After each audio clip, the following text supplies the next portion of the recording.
아마추어는 언제나 담대해요. 그렇죠? 그게 장점이고요. 그렇죠? 그리고 또 그게 은혜가 됩니다. 우리 정말 감사해요. 그렇게 잘 준비해 주셔서. 한 가지 여러분들에게 설교 전에 부탁드리고 싶은 게 있어요. 요즘에 제가 굉장히 은혜를 받는 집회가 있어요. 제일 연합감리교회 수요 예배라고 아시는지 모르겠어요. 수요 예배에 성가대도 있고 찬양팀도 있고 청년들도 나오고 수요 예배가 참 좋습니다. 그래서 우리 일부 예배 나오시는 여러분들에게 여러분들이 은혜 받을 수 있는 집회 하나를 제가 소개합니다. 수요일날 한번 나와 보세요. 여러분들이 더도 말고 한 달만 한번 트라이를 해보시라고요. 한 달 해본 다음에 별로다 그럼 안 하셔도 되고, 한 달 한번 수요 예배에 나오셔가지고 한번 트라이 해보셔서 참 좋다 그러면 이제 수요일날 나오시는 거지요. 수요일날 텔레비전 보시는 분도 있고 모임에 나가시는 분도 있고 또 밤에 운동에 나가시는 많은 분들 계시지만 한번 수요일날 밤에 나와보세요. 굉장히 은혜가 됩니다. 그래서 여러분들에게 좋은 집회 하나 소개합니다. 고맙습니다. 여러분, 우리 그리스도인으로서 가지는 소원이 있다면 그것이 무엇일까요? 제가 해마다 연말이 되면 또 새해를 맞이하면서 금년에 기도 제목을 써내십시오 이렇게 하면 여러분들이 대부분 많이 기도 제목을 써내십니다. 그런데 그 기도 제목 중에 많은 가정이 공통적으로 써내는 기도 제목이 있어요. 그것이 뭔가면 금년에는 우리 온 가족이, 특별히 자녀들이 신앙생활을 잘했으면 좋겠습니다. 신앙의 성장을 가져오면 좋겠습니다. 그런 소원을 거기에 기록하고 있습니다. 옳습니다. 우리 그리스도인으로서 계속 가져야 될 소원, 또 우리가 추구해야 될 것이 있다면 신앙의 성숙, 신앙의 성장을 우리가 말할 수 있겠지요. 존 웨슬리 목사님은 그렇게 말씀하셨어요. 우리가 구원받는 칭의의 은혜에서 끝나지 말고 우리는 성화의 은혜를 받아야 된다. 그리고 그분은 평생토록 칭의의 은혜, 의롭다함을 받고 하나님의 자녀가 된 그 은혜를 받은 것에서 끝나지 않고 거룩한 하나님의 자녀가 되기 위해서 일생토록 기도하시며 또 노력하셨던 그런 분이십니다. 그리고 그 은혜를 증거하고 그 은혜를 받은 사람들로 인하여 영국 사회가 놀랍게 변화되는 그런 축복을 이끌어내기도 했지요. 바로 우리 감리교 신앙운동을 일으킨 존 웨슬리 목사님 이야기입니다. 2018년 우리 교회의 주제가 그리스도의 장성한 분량에 이르는 충만한 삶, 그리스도의 장성한 분량이 충만한 삶이 주제인데, 바로 그리스도의 장성한 분량이 충만한 삶이란 우리 존 웨슬리 목사님의 용어로 말하면 성화의 은혜를 받는 것이죠. 거룩함을 입는 것입니다. 아마 믿음이 있으신 분들은 모두가 다 그런 소원을 가지고 계실 거예요. 내가 정말 예수님 잘 믿고 싶다. 내가 정말 예수님 닮고 싶다. 정말 내가 그리스도의 장성한 분량에 이르는 그런 그리스도인이 되었으면 참 좋겠다. 나의 삶을 통해서 나와 함께 살아가는 사람들이 감동을 받을 뿐만 아니라 변화도 받을 수 있는 그런 영향력이 내게서 나갔으면 참 좋겠다. 이것이 이제 우리들의 소원입니다. 그런데 어떻게 우리가 그러면 그리스도의 장성한 분량에 이르는 그런 은혜를 우리가 입을 수 있을까요? 어떻게 우리가 그런 성숙한 그런 신앙을 우리가 가져올 수 있을까요? 그것이 우리 인간적인 노력으로 되는 일이라면 열심히 공부를 하든지 돌을 닦든지 그러면 될 수 있지만, 그러나 그리스도의 장성한 분량에 이르는 그 은혜의 축복은 우리 인간의 노력만으로는 되질 않습니다. 그럼 무엇으로 되느냐? 그것은 은혜를 받을 때 그런 열매가 나오는 것이죠. 예수 그리스도를 통해서 받는 은혜, 그 은혜가 깊으면 깊을수록 우리는 더 그만큼 예수님을 닮은 그런 삶을 살아갈 수가 있는 거예요. 예수님을 통해서 은혜를 받는다 할 때 가장 쉽게 우리가 말할 수 있는 것은 깨달음과 감격입니다. 여러분, 최근에 예수님 때문에 여러분들이 감격하고 예수님 때문에 여러분들이 감사한, 깨닫게 된 그런 일이 있으십니까? 그런 일이 있다면 여러분은 신앙이 지금 계속 더 은혜의 자리로 나아가는 것이고 더 성숙되어 가는 것이고, 나는 지난 10년 동안 예수님 때문에 새롭게 깨닫거나 예수님 때문에 제가 감격했던 적이 한 번도 없습니다. 그러면 여러분들은 지금 신앙이 성장하지 못하고 계속 답보 상태에 있다, 그렇게 말할 수 있어요. 처음 우리 주님이 나의 구주가 되시고 내 죄를 대속해 주신 그 은혜에 감사하고 내가 구원의 확신을 갖는 그런 축복을 누리는 것에서 끝나지 아니하고 내 삶의 여정에 주님께서 오셔서 이루시는 그 놀라운 역사를 경험하면서 주님 그렇군요, 그 주님의 역사하심에 새로운 깨달음과 새로운 감격을 경험하는 것, 이것이 우리를 성숙하게 성장하게 만든다는 거예요. 오늘 우리가 읽은 성경 말씀 마가복음 10장은 바로 그런 은혜, 어떻게 우리가 그러면 예수님의 은혜를 경험할 수 있을까? 예수님의 은혜를 경험해야 신앙이 성장하게 되는데, 그럼 어떻게 해야 예수님의 은혜를 경험할 수 있을까? 그거에 대한 답을 주시는 말씀이 마가복음 10장의 말씀입니다. 이 마가복음 10장은 예수님을 만나서 그들의 인생이 변해가는, 즉 성숙해가는 사람들의 이야기를 소개하고 있어요. 우리가 2주 전에 한 사람을 소개했습니다. 한 부자 이야기죠. 한 부자가 예수님께 와서 질문을 합니다. 선한 선생님, 내가 무엇을 하여야 영생을 얻을 수 있겠습니까? 이렇게 질문하는 거지요. 결론부터 말씀드리면 그 부자는 아쉽게도 예수님으로부터 더 깊은 은혜를 경험할 수 있는 정답을 받았는데도 그것을 받아들이지 못해서 그저 질문만 하고 끝나는 그런 삶이 됐어요. 더 깊은 은혜의 자리로 나아가지 못하고 그저 예수님을 쉽게 얘기하면 구경만 하고 끝난 꼴이 되었어요. 예수님이 굉장한 선생님이다, 예수님 참 훌륭하신 분이다 하는 것을 알고 와서 질문을 하고 대화도 하고 그런 참 좋은 기회를 얻었는데 그 답을 실천하지 못함으로 그저 예수님을 구경하고 끝나는 그런 사람이지요. 마가복음 10장 17절에 보면 바로 이렇게 말씀하고 있잖아요. 예수께서 길에 나가실새 한 사람이 달려와서 꿇어앉아 묻자오되 선한 선생님이 내가 무엇을 하여야 영생을 얻으리이까? 무엇을 해야 영생을 얻으리이까? 이 한 부자는 그래도 참 인간다운 질문을 던지고 있는 거예요. 무엇을 해야 영생을 얻을 수 있습니까? 대부분의 사람들이 이런 질문에 대한 생각조차 하지 않고 있지요. 영생에 대한 질문을 한다는 것, 그것이 사실은 은혜의 시작입니다. 질문을 해야 답을 찾을 수 있거든요. 영생에 대한 질문이 없는 사람은 영생에 대한 답을 찾을 수가 없어요. 알 수가 없어요. 영생에 대한 질문을 하는 사람이 영생에 대한 답을 알 수가 있는. 그런데 이 한 부자는 아마 그는 부자라는 걸로 봐서 돈을 버는데 전심전력했던 사람인 것 같아요. 이 돈이 인생의 답이다 생각하고 사실 돈을 벌어봤는데 돈을 벌어보니 그것이 인생의 답이 아니라는 것을 아는 것 같습니다.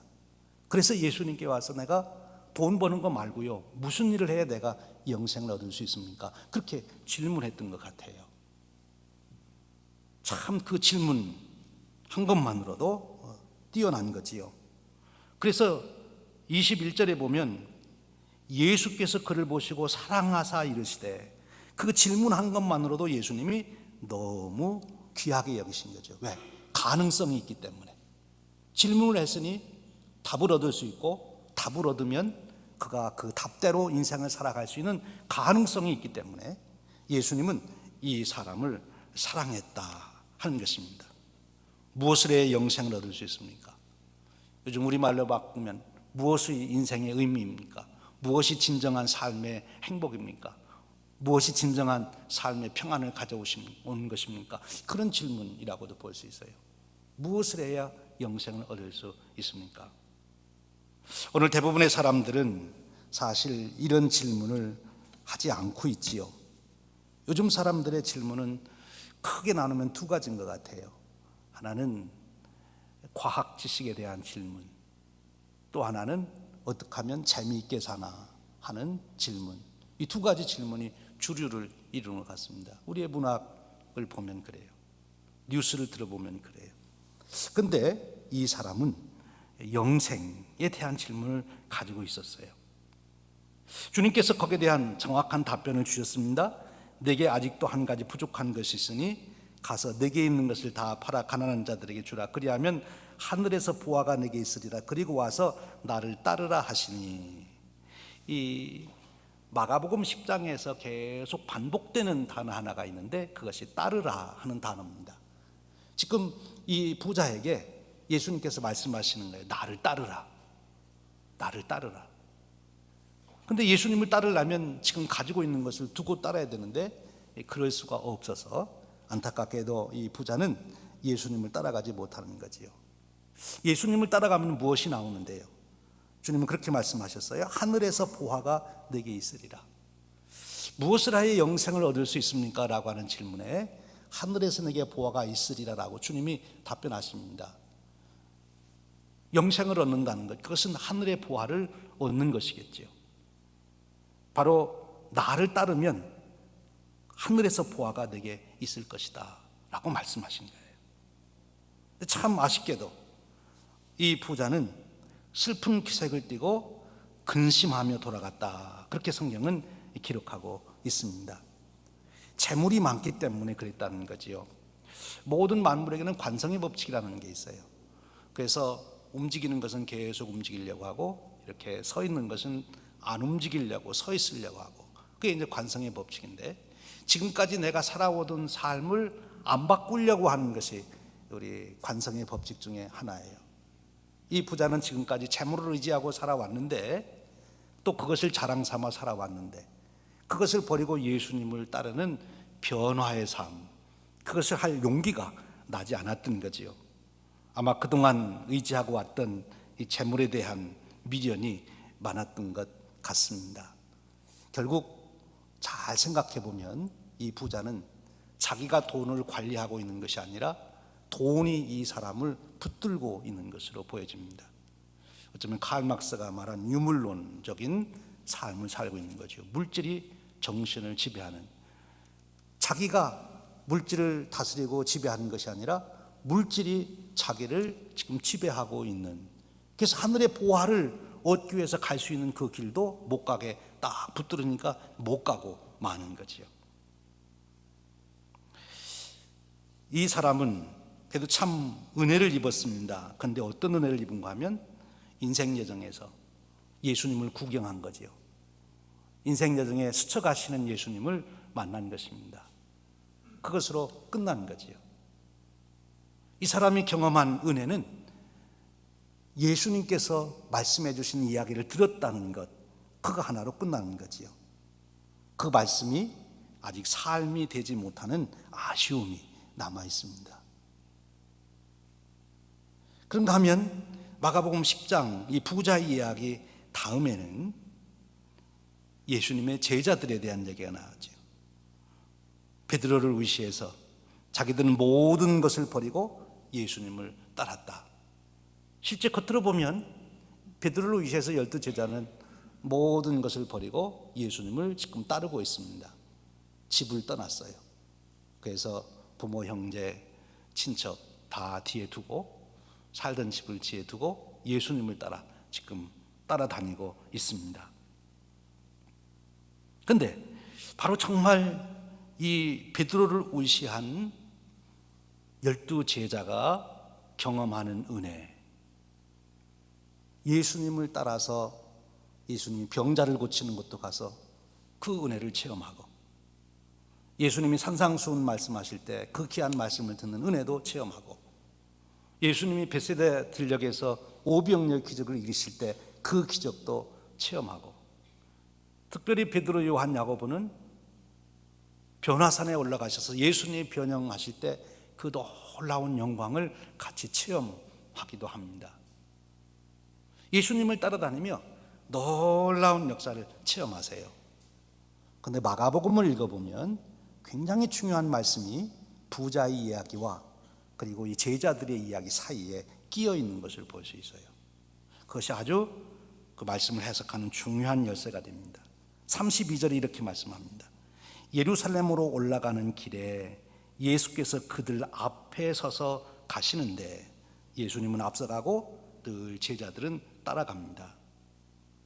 그들이 놀라고 따르는 자들은 두려워하더라. 이에 다시 12제자를 데리시고 자기가 당한 일을 말씀하여 이르시되, 예수님께서 지금 이제 12제자에게 예수님이 가야 할 길을 특별하게 지금 알려주시는 거예요. 너희들이 나를 따라 지금 예루살렘으로 올라가는데 예루살렘으로 올라가면 내가 이렇게 될 것이다 하는 것을 가르쳐 주시는 거예요. 보라, 우리가 예루살렘으로 올라가노니 인자가 대제사장들과 서기관들에게 넘겨짐에 그들이 죽이기로 결의하고 이방인들에게 넘겨주겠고 그들은 능욕하며 침뱉으며 채찍질하며 죽일 것이다. 그는 3일 만에 살아나리라. 예수님이 꼭 제자들에게 들려주시고 싶었던 말씀은 마지막 말씀이었던 것 같아요. 3일 만에 살아나리라.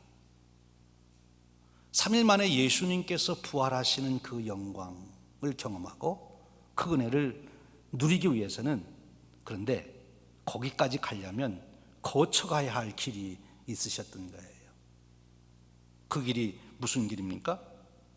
대제사장들과 서기관들에게 넘겨지는 길, 그들이 죽이기로 결의하고 이방 빌라도에게 넘겨줘서 빌라도의 법정에 서는 일, 그리고 능욕을 당하며 침뱉음을 당하고 채찍질을 당하는 일, 비아돌로로사 그 길을 걸어가는 그 길을 주님이 걸어가시고 끝내는 십자가에 이르는 길을 걸어가셔야, 그리고 무덤 속에 들어가는 길을 걸어가셔야 그 다음에 나오는 것이 부활의 현장이 되는 거예요. 지금 제자들에게 주님은 말씀하시는 거예요. 나를 따라 지금 예루살렘으로 올라가는데 자, 바짝 잘 따라와라. 내가 가는 길 놓치지 말고, 나를 놓치지 말고 내가 가는 길을 따라오너라 라고 지금 말씀하고 계시는 거예요. 그런데 과연 예수님의 제자들은 예수님을 바짝 뒤따라서 가고 있느냐 하는 거죠.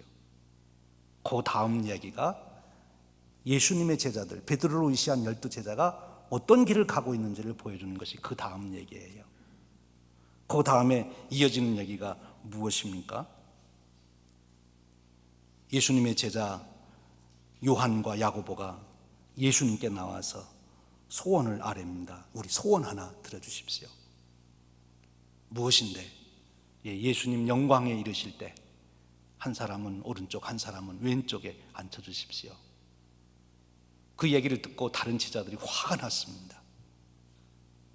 예수님이 그 제자들을 모아놓고 말씀하십니다. 너희들이 아직도 내가 가는 길을 모르는구나.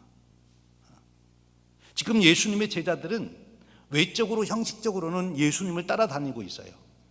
다른 사람들이 봐도 다 저 사람들은 예수 따라다니는 사람이라고 인정해 줘요. 본인 스스로가 모든 것을 버리고 우리가 주님을 따랐다고 그렇게 고백도 해요. 그런데 정말 주님을 따르고 있느냐? 그렇지 못하다는 거지. 겉으로는 따르고 있지만 예수님이 가는 길을 그들은 따라가지 않고 있다는 거예요.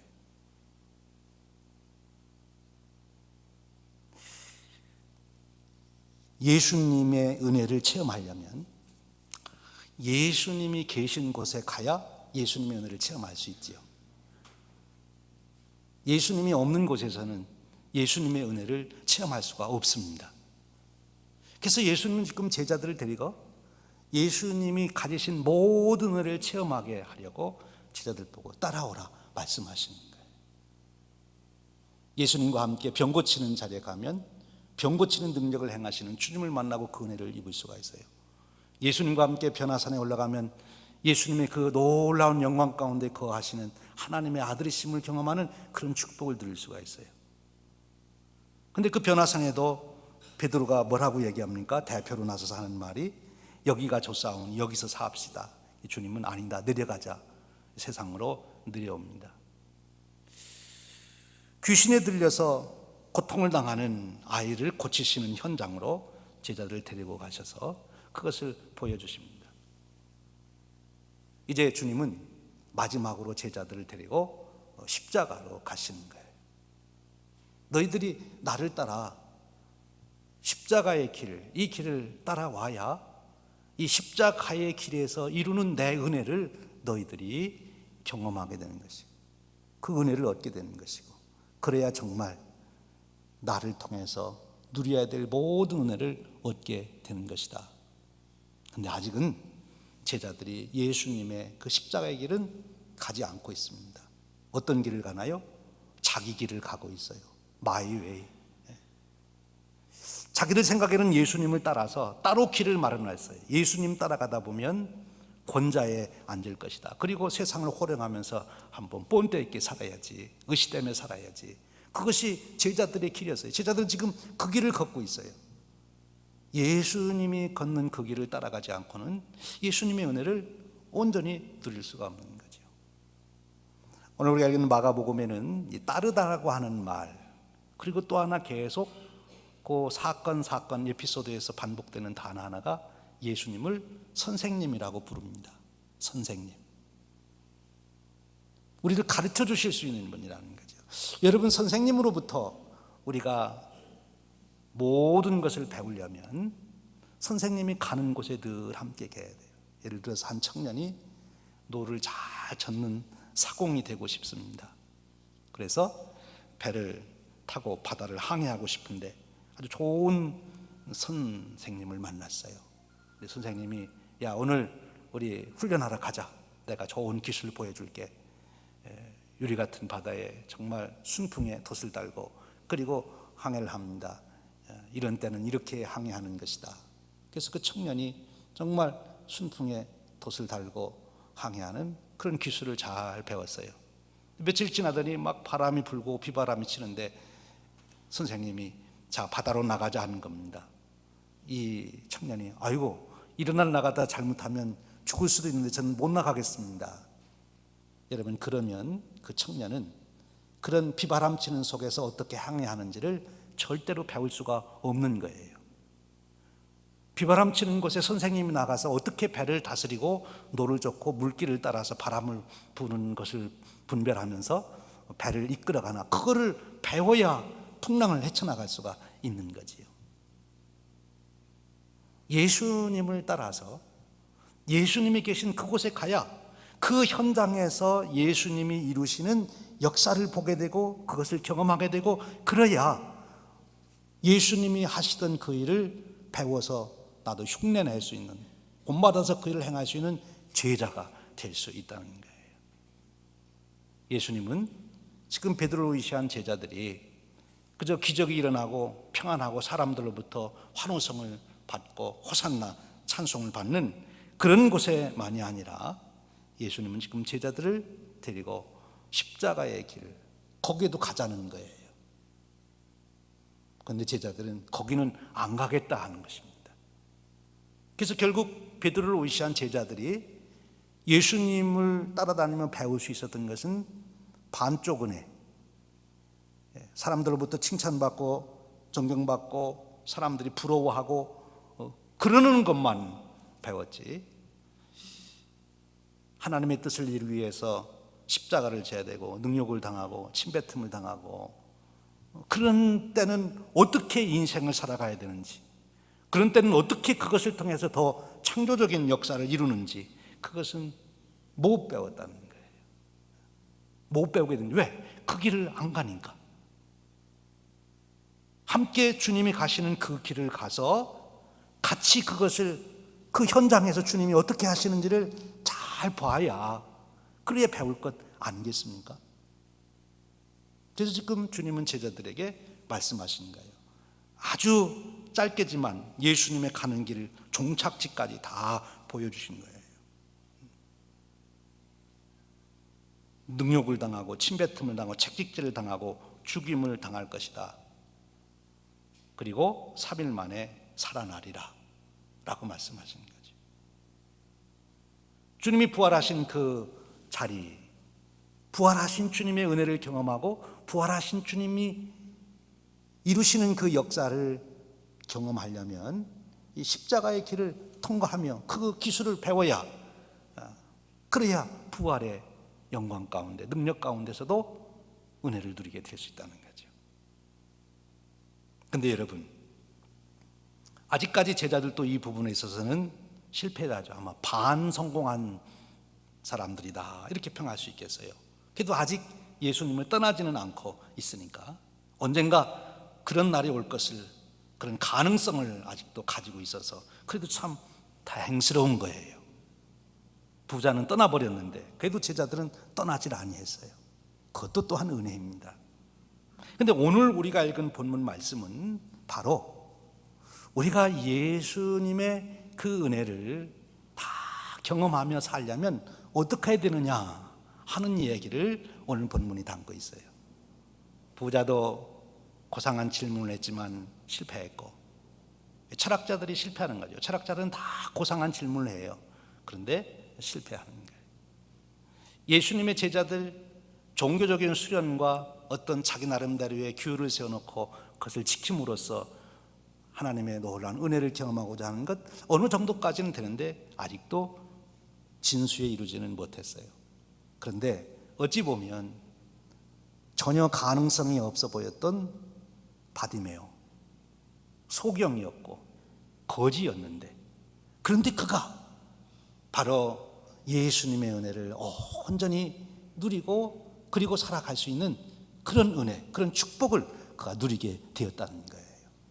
이 바디메오의 이야기 속에 정말 우리가 어떻게 우리의 신앙이, 우리의 삶이, 우리의 인격이, 우리의 존재가 정말 하나님의 그 온전한 은혜 가운데 젖어들고 그런 은혜 가운데 살아갈 수 있는지 그 비결을 말씀하고 계신 거예요.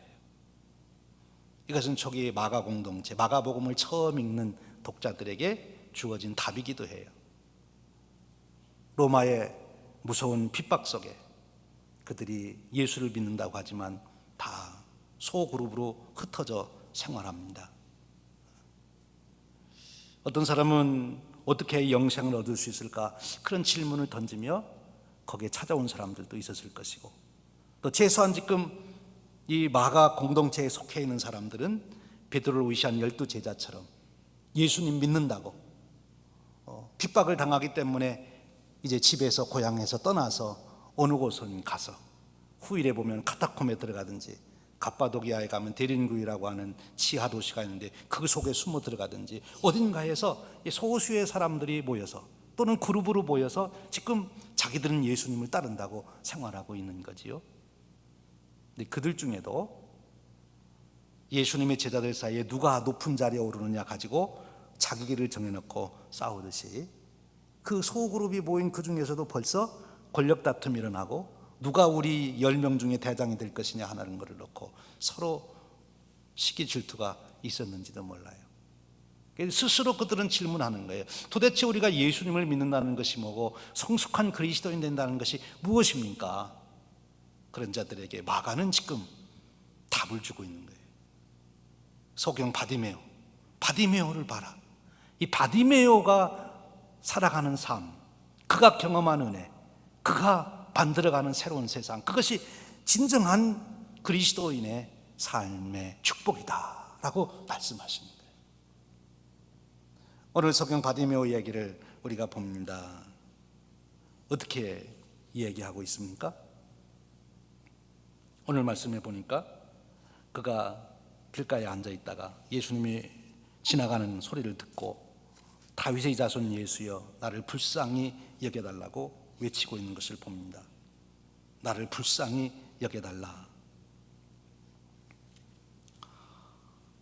인생의 기적은, 하나님의 놀라운 은혜와 축복은 어디에서부터 시작이 되는가 하면 예수님을 만나고서부터예요. 더 근본적으로는 예수님의 소식을 들으면서부터지요. 예수님이라는 분이 계셔, 예수님이 계셔, 예수님의 이름을 듣는 순간부터 그에게는 새로운 인생의 축복의 가능성이 열리는 거예요. 그 예수님의 이야기를 들었을 때 지금 이 바디메오는 거기에 대한 반응을 보입니다. 그 반응이 뭔가면 예수님을 부르는 거예요. 다윗의 자손 예수여. 이 다윗의 자손 예수여라는 마가복음의 표현은 오늘 우리식으로 말하면 나의 구세주여, 나의 그리스도여, 그런 뜻입니다. 나의 구주세요. 나를 구원해 주실 분이세요. 그렇게 외치는 거죠. 그렇습니다. 예수님을 나의 구세주로 부르는 그 고백, 거기에서부터 새로운 생명의 역사가 시작이 되는 거예요. 이 소경 맹인이 된 이 바디메오는 보이질 않죠. 여기서 보이지 않는다는 것은 단순히 육신적으로 어떤 사물을 못 본다는 뜻도 있지만, 그걸 좀 더 내면적으로 우리가 해석을 하면 진리를 분별하지 못하는, 영생의 길이 무엇인지, 인생이 어디에서 왔다 어디로 가는지 모르는 소경이지요. 우리 인간의 실체가 그렇지 않습니까? 하나님 모르는 한, 예수님을 모르는 한 인생이 어디에서 왔다 어디로 가는지 알지 못하는 것이 세상 사람들이지요. 그런 그가 예수님의 이름을 듣고 예수님을 부르기 시작합니다. 그런데 예수님을 부르는 그 고백 속에서 새로운 고백을 또 하게 되는데, 나를 불쌍히 여겨 주시옵소서라고 부르게 되는 거예요. 이 나를 불쌍히 여겨 주시옵소서, 이것이 참 중요한 부르짖음입니다. 나를 불쌍히 여겨 주시옵소서. 그것이 예배자의 제일 기본 자세라는 거예요. 나를 불쌍히 여겨 주시옵소서. 인간이 하나님 앞에 나가는 가장 기본 자세, 그것이 나를 불쌍히 여겨 주시옵소서 하는 거예요. 왜 우리가 하나님 앞에 우리를 불쌍히 여겨달라고 그래야 되나요? 우리는 피조물이기 때문에 그렇습니다. 제한된 존재니까. 우리는 무지하기 때문에 그렇습니다. 여러분, 5분 후에 여러분들에게 일어난 일을 아십니까? 아무리 대학에 가서 대학원에 가서 PhD를 받아도 5분 후에 여러분에게 일어날 일이 무엇인지를 아는 사람이 없어요. 그것을 가르쳐줄 학문이 없어요. 그렇게 우리는 무지한 거예요. 뭐 세상 모든 것을 통달하는 것 같지만 자기 인생 5분 후에 어떤 일이 일어날지도 모르는 그런 무지한 존재가 우리 인간이에요. 그것이 우리 인간의 실존이에요. 그래서 우리는 하나님 앞에 나를 긍휼히 여겨달라고 고백할 수밖에 없는 것입니다. 우리는 죄인이기 때문에 그런 거죠. 우리의 삶을 돌이켜보면 의롭게 살려고, 선하게 살려고 한때 마음 먹었어도, 그리고 지나고다 보면 또 내가 죄인임을 인정하지 아니할 수 없는, 내 마음에 일어나는 수많은 잘못된 생각들, 내가 한 실수들, 그 소리는 긍휼히 여겨달라고 할 수밖에 없는 거죠. 무엇보다도 우리 인간이 깨달아야 될 것은 우리는 죽는다고 하는 거예요. 나라고 하는 존재가 죽음 앞에 설 때 아무것도 주장할 수 없는 그런 존재가 된다고 하는 거예요. 이 죽음 앞에서 우리는 하나님 앞에 내게 긍휼을 베풀어 주시옵소서라고 외칠 수밖에 없는 거지요. 그렇습니다. 내게 긍휼을 베풀어 주시옵소서. 이 바디메오는 예수님께 내게 긍휼을 베풀어 주시옵소서. 여러분, 하나님께 나와서 우리가 할 수 있는 말이 무엇입니까? 그것은 하나님, 내게 긍휼을 베풀어 주시옵소서. 그 부르짖음이에요. 그런데 보세요. 그 부르짖음이 진짜인지 가짜인지, 거기에서 이제 새로운 길이 열리느냐 안 열리느냐가 결정이 돼요. 이 바디메오가 그렇게 외치자 사람들이 조용히 해라 그럽니다. 떠들지 말라고, 예수님 가는 길 방해하지 말라고 그럽니다. 그랬더니 이 바디메오가 더 큰 소리로 그랬다. 예수님이 기적을 베푸셨다는 얘기를 듣고 육신의 눈을 뜨고 싶은 마음도 있었을 것입니다만, 여기 더 큰 소리로 그랬다는 말은 이 바디메오의 심정이 너무나 간절했다는 거죠. 진심이었다는 것입니다.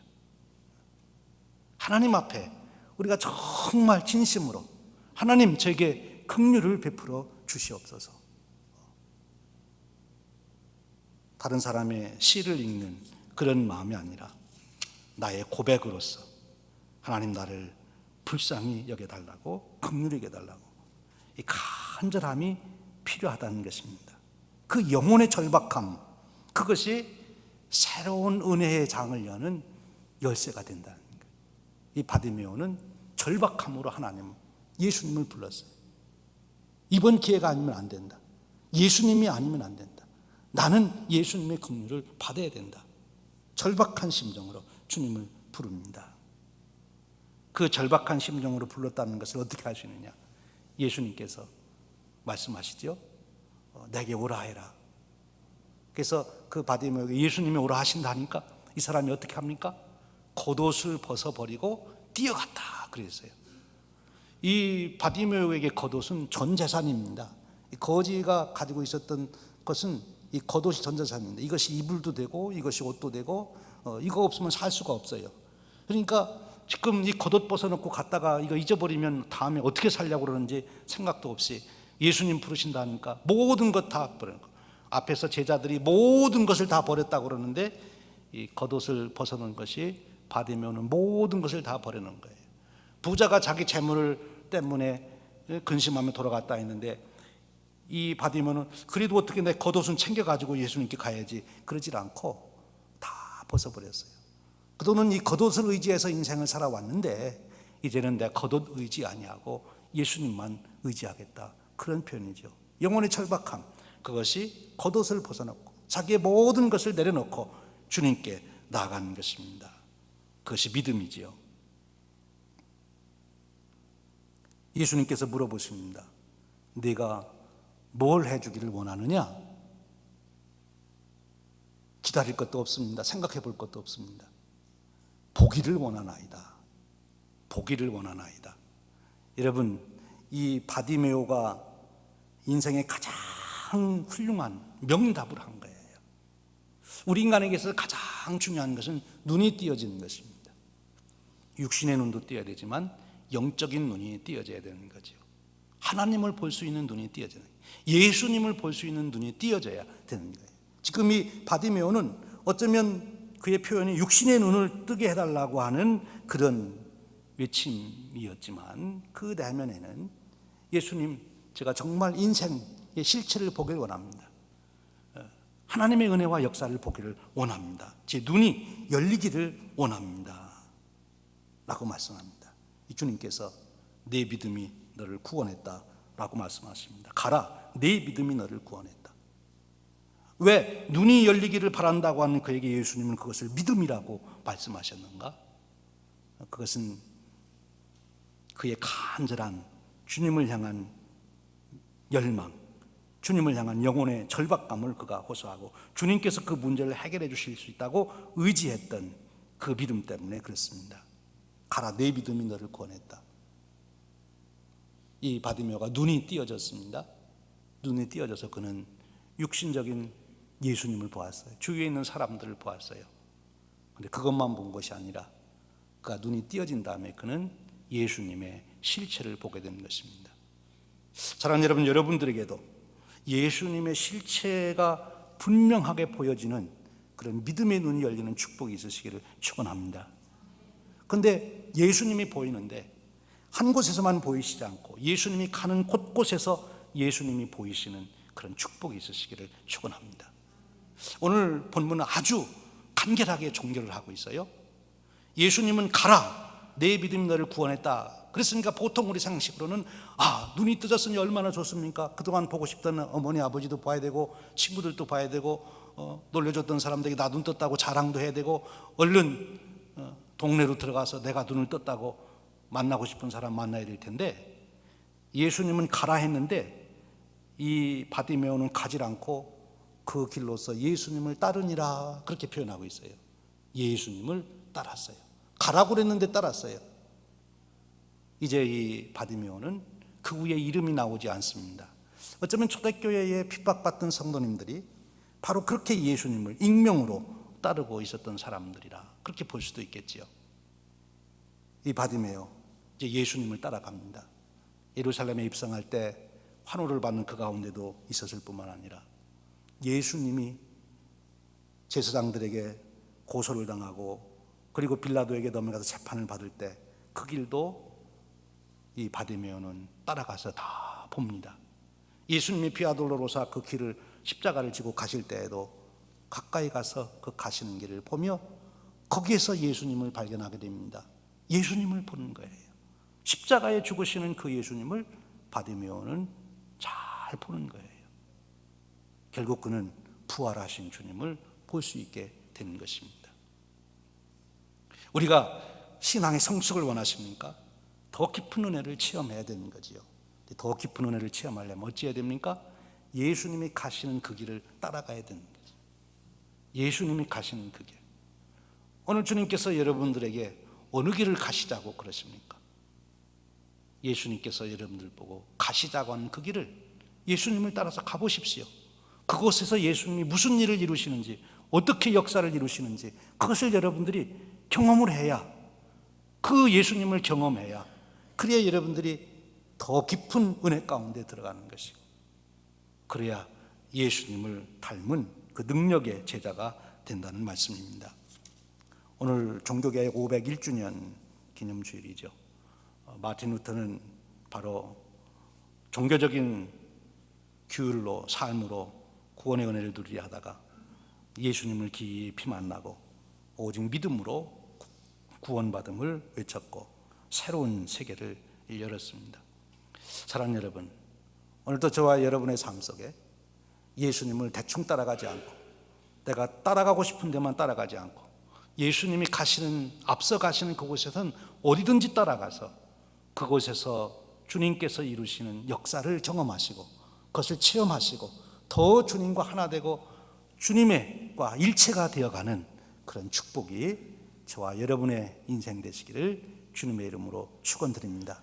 주님이 너무나 내 곁에 가까이 계신 분, 매일매일 나와 동행하시는 분, 주님이 이루시는 신비한 역사를 여러분의 삶의 현장 처처에서 경험하시는 그런 축복이 함께 하시기를 주님의 이름으로 축원드립니다. 기도하겠습니다. 하나님 아버지, 감사합니다. 오늘 바디메오를 통해서 참 영생을 얻는 길이 무엇인지, 더 깊은 은혜에 들어가는 길이 무엇인지, 더 성숙한 그리스도인이 되는 길이 무엇인지를 보여주시니 감사합니다.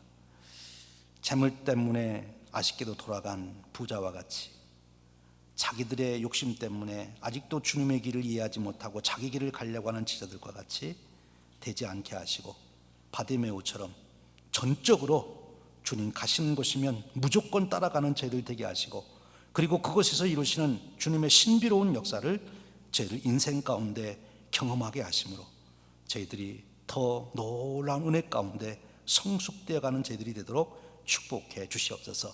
그 능력으로, 그 기쁨으로, 그 환희로 우리의 인생에 새 역사를 창조하는 저희들이 되도록 이끌어 주시옵소서. 우리 주님 예수 그리스도의 이름으로 기도하옵나이다. 아멘.